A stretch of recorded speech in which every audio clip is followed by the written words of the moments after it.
We attend a scene of a female who's fallen out of a tree. Dangers around the scene. We can see the saw that has been now pushed to the side, so we're safe to enter in that regard. I don't see any other dangers. Her airway appears to be clear as she's conscious and looking around and yawning. We also can see that she's red and well perforated, so her circulation is okay right now. The laceration in her left arm is quite large and will need maintaining of the bleeding rather quickly, and her right ankle is rather angulated and will need tending to as well. The scene again appears to be safe. Are you feel fine to enter? Yep. Again, patient is on the grass though, so we won't be able to estimate the amount of blood she's lost. So keep that in mind. Cool. All right. When we get in, I'll get you to take the first set of vitals. Awesome. Cool. Entering scene. Hey there, ma'am. What's your name? I'm Maddie. Hi, Maddie. I'm James. This is Sam. He's my offsider. We're from the ambulance. Cool. I see you've had quite a bit of a fall today. Yeah. Yeah? How do you manage that? I was cutting my tree and then I just slipped, so I got distracted. Oh no, that's no good. Alright, well, I see you have quite a big cut on your arm there, so I'm going to have to tend with that pretty quickly, alright? Yeah. So I'm just going to wrap the bandages and clean the wound out. Is that okay? Yeah. Cool, and I've got my offside over here who's just about to take some vitals of you. It's going to involve a cuff going around your arm and a bit of pressure. And a few other things, okay? Sweet. Cool. Just going to clean the wound out right now. Make sure I fold the bandage up to get high pressure on the wound. Also soaking the bandage so it doesn't stick to the wound. Alright. What distracted you today, Maddie? A cat. A cat? Yeah. Oh no. That's no good. I don't like cats personally because I'm allergic. I'm like, I know. Alright. With the bandage, I'm doing a base layer just to allow for good coverage, and then once I've done that, I'm doing some twists over the wound where the bandage is to apply more pressure.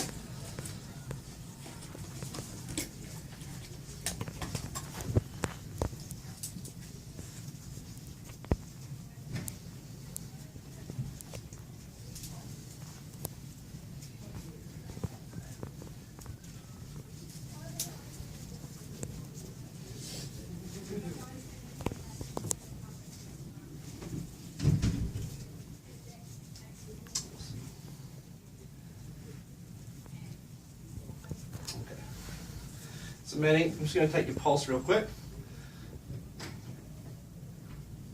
You have a pulse there, it's a little weak. I'm also going to check your capillary refill time, alright? It's going to involve me pinching your finger, okay with that? Yep. Cool. Right. Just keep that arm elevated for a second while my offsider tells me what the blood pressure was. 110 on 70. 110 on 70? Alright. Okay. So, once some time's passed, the bleeding might seep through again, and if that occurs, I'm going to take another look at her arm and get out another combine bandage and another dressing here. Alright, so wrapping up this bandage a little bit, making sure it's the same as before, so apply pressure on the wound. Laying that over, this one doesn't need to have saline on it as it is not touching the wound directly. Applying the second bandage, follow the same process of getting a base layer, and then once that is on, doing some twists to apply a lot more pressure to the arm and the wound.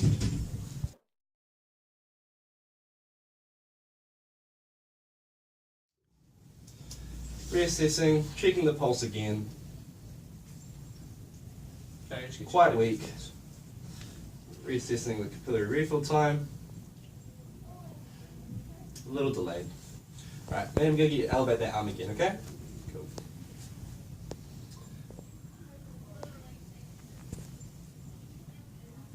Airways clear? Airways clear? Yep. And heart rate? 60 per minute. Okay, cool. Alright, if bleeding still continues to occur, at this point I would think about applying a tourniquet. So Maddie, this is a tourniquet, right? It's going to go around your arm, and it's going to feel really tight, and it's going to make your arm feel a little numb and your fingers a little numb, okay? Okay. It's not the best feeling in the world, but we have to do it to stop this bleeding, okay? Cool. Alright.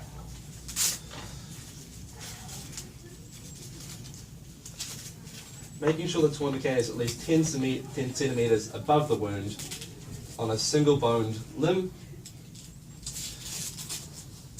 Using the spindle here to tighten the tourniquet just to make sure no blood can get through and keep bleeding. Note the time at which you apply the tourniquet. This way when she gets to hospital, they'll know how long it's been on and without blood in her arm. Okay. I'm going to take the bandage off at this point so we can assess if her arm is still bleeding.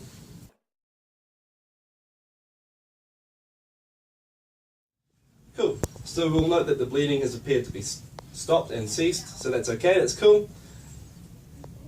No longer has a pulse in this arm because the blood has been completely cut off, and capillary refill time is quite delayed. Still going to get her to elevate this arm just in case to also assist with the slowing of the bleeding. Meale, I'm just going to do a trauma sweep real quick, and what that involves is me touching around your body and different limbs and body parts, just pressing and a little bit of sliding my hands along just to make sure that there's no blood or any injuries we've missed. Is that okay? Cool. Okay, cool. I'm going to move around to the start here in your head. Alright. Checking the forehead and the cheekbones for any movement and the jaw. We're okay. Making sure there's no blood in the ears, because if there was, it could indicate some intracranial pressure buildup. Feeling the back of her head and the underside of the skull. Moving around to the neck. Ouch. Hurts around in your neck? Yeah. Okay. Is the pain more towards the middle or the sides of your neck, Meale? Nah, the middle. The middle? Okay. Alright. A little bit worried about that, so I'm just going to get my offsider to come hold her head real quick, because this can indicate a potential cervical spine injury. Alright. Moving through to the shoulders real quick. Not feeling any movement there, that shouldn't be. Not going too far down her left arm. Cool, because we know there's an injury already down there. We've dealt with that. Moving around to the other side here. Going around the other arm. Checking for blood. No. Alright, man, I'm just going to run down your sternum real quick, okay? Nothing there. Not feeling anything. Can you take a deep breath for me? Cool, thank you. Just palpitating the abdomen real quick to check for any rigidity, which could indicate internal bleeding. Nothing there. Giving the pelvis a little wiggle to see if there's any crepitus or anything like that. Moving hands down the legs. Ow, ow. Pain down there, Meale? Yeah. Okay. So this is where her injury is on her ankle. So we're just going to take it slow. You tell me where your pain is around when it starts. Yeah. There? That's there. Okay. Do you feel anything pain down here? Yeah, when you get closer to my ankle. Close to your ankle? Yeah. Alright, okay, cool. Just checking the other leg real quick. No blood. Alright. Cool. We're going to deal with that neck first though, okay? Because that's a little bit more concerning to me. Yeah. So I'm going to get out a collar here, okay? We're just going to put this around your neck because it's going to feel a little uncomfortable. But the reason we're doing this is because you've indicated to me you have a bit of potential spinal injury, which is some midline tenderness down the back of your neck. Yeah. Okay? Also, you've had quite a hard fall, which means high mechanism of injury, okay? Yeah. And that could, again, indicate quite some damage in there. But we're just doing it to be safe. When applying the collar, we're going to take our fingers to measure your neck, right? From the base of your neck up to your jawline. It's about 4 fingers in your case. So measure that on the circles along the collar there, so we can see it's about the same. So it's already on the right setting. 4. However, if you're in need to change the collar size, simply pop out these locks, and you can move this up and down where required. Cool. Alright, so we're going to put this under your neck here, Meale. Alright, so, but first, actually, to make this a little bit easier on myself, I'm going to put a towel under you, okay? Just under your head. Alright. On 3, 1, 2, 3. Nice. Okay. Cool. Right. Sliding this under.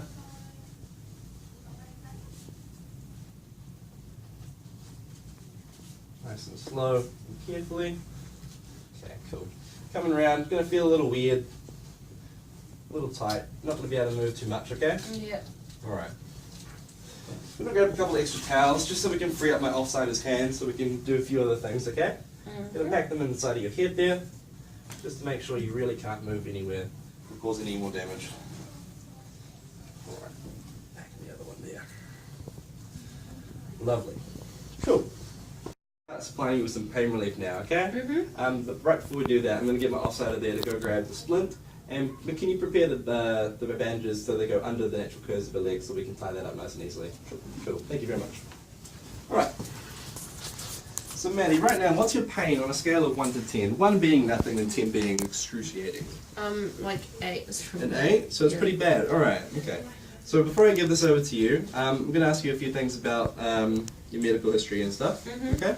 You don't have to be pregnant right now, do you? No. No, okay. Does your family have any history of malignant hypothermia? I don't know what that is. Perfect, no, that's cool. Have you had this in the past week at all? No. Any allergies to any analgesics or anesthetics? No. Any kidney impairments? No. Not that you know of? Alright, cool. That's fine. Let's set up. Sweet, thank you very much. Alright, can I just get you to check over the type of drug this is, the amount, and the date?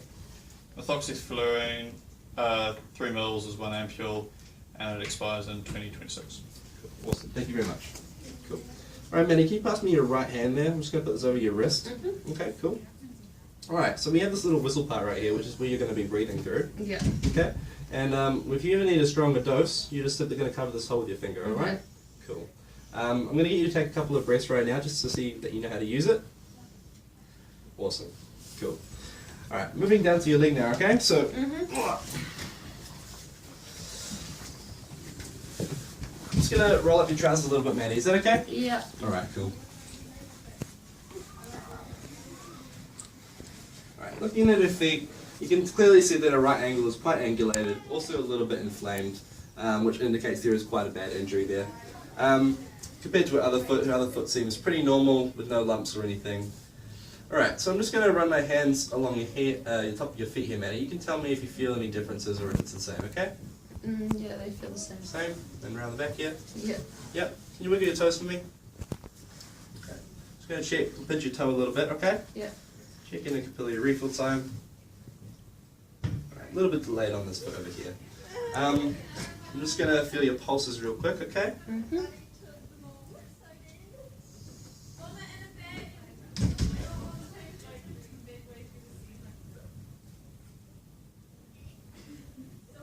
Alright, okay. So a little bit slower on this side here, but that's okay. So we're going to have to straighten your leg out a little bit and put in the splint now, alright? Okay, so on ready, set, lift. On the lift command, you're going to start sliding in the splint, okay? Okay. But right before we do that, Maddie, I need you to take a few big breaths of that methoxyfluorine, okay? Okay. Make a little green whistle. Awesome. Thank you very much. Alright, making sure to support not on the injury itself, but just below and above. And on ready, set, lift, okay? Ready, set, lift. Awesome. Thank you very much. We'll start tying these up. Making sure to not tie on the injury itself, as it will cause a lot of pain, but just below and above, making sure to immobilize the injury and the limb itself. We do this because this way it realigns the limb and reduces pain, and also we can start hopefully seeing some better circulation in that foot. So I'm just going to reassess you real quick, Manny. Okay? Pinching your toes again, alright? Sensation the same? Yeah. Yeah? Yeah. Okay. Can you wiggle your toes for me? Press against my hands. Awesome. Just going to feel your pulses again real quick, okay?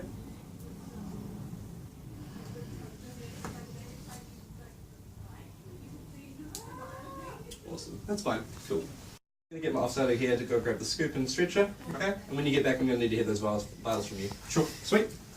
Alright. Moving around up here. Alright, Maddie, so as earlier, as my offsider did, he took some of your vitals, right? And that involved putting a cuff around your arm, getting a little pressure on that. So I'm just going to do the same again real quick. Yeah. Okay? Alright, so lining up the artery area there with the main brachial artery in your arm. Cool. Lovely. Hooking that up so I can see that nice and clearly. Before we do that, I'm just going to take a pulse real quick.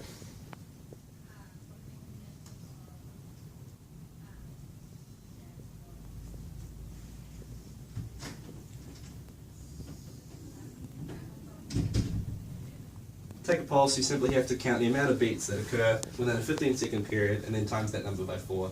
So your pulse to me appears to be around a 65 to 70 right about now, so that's okay.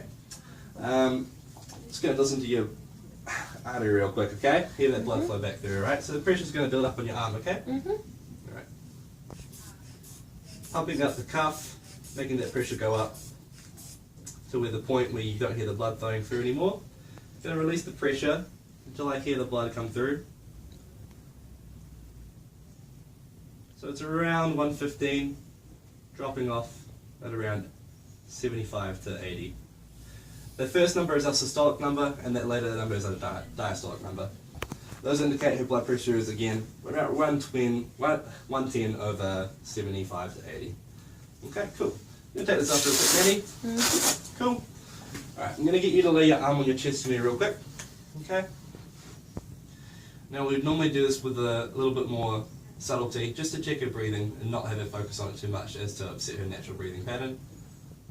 But we can see you're breathing regularly, pretty regularly, with a rest rate around 4 and 15 seconds, and so we have about 16 rest rate in total per minute. Cool. Alright, I'm just going to check your capillary refill time on your fingers real quick, okay? It's pretty normal, about 2 seconds or so. Maddie, just overall now, what's your pain scale on a 1 to 10? Probably like 4. 4? Okay. Yeah. Sounding pretty good then? Cool. Scoop's ready. Awesome. Sweet as. Can you just tell me what those vitals were again real quick? Blood pressure was 110 on 90, heart rate was 60 beats per minute, wrist rate was 14, CRT was less than 2 seconds. Okay, so we're pretty stable overall. About some long-term pain relief, okay? So have you had paracetamol before? Yeah. You have? Okay, you're not allergic? No. Okay, cool. You haven't eaten in the last 4 hours? No. No, okay. You look about you're under 80 kgs, okay? So that means we're going to supply you with around 2 tablets at 500 milligrams each, okay? Yeah. Alright, so you okay with swallowing tablets? Yeah, I can try. Alright, cool. You don't have any liver issues that you know about? No. No? Okay, cool. Real quick, I'm just going to auscultate your lungs, which means I'm going to listen to your lungs, okay? Okay. You'll make sure your airway's all clear, alright? Okay, take a deep breath in for me. Thank you. And again. And again. One last time. Okay. Thank you very much.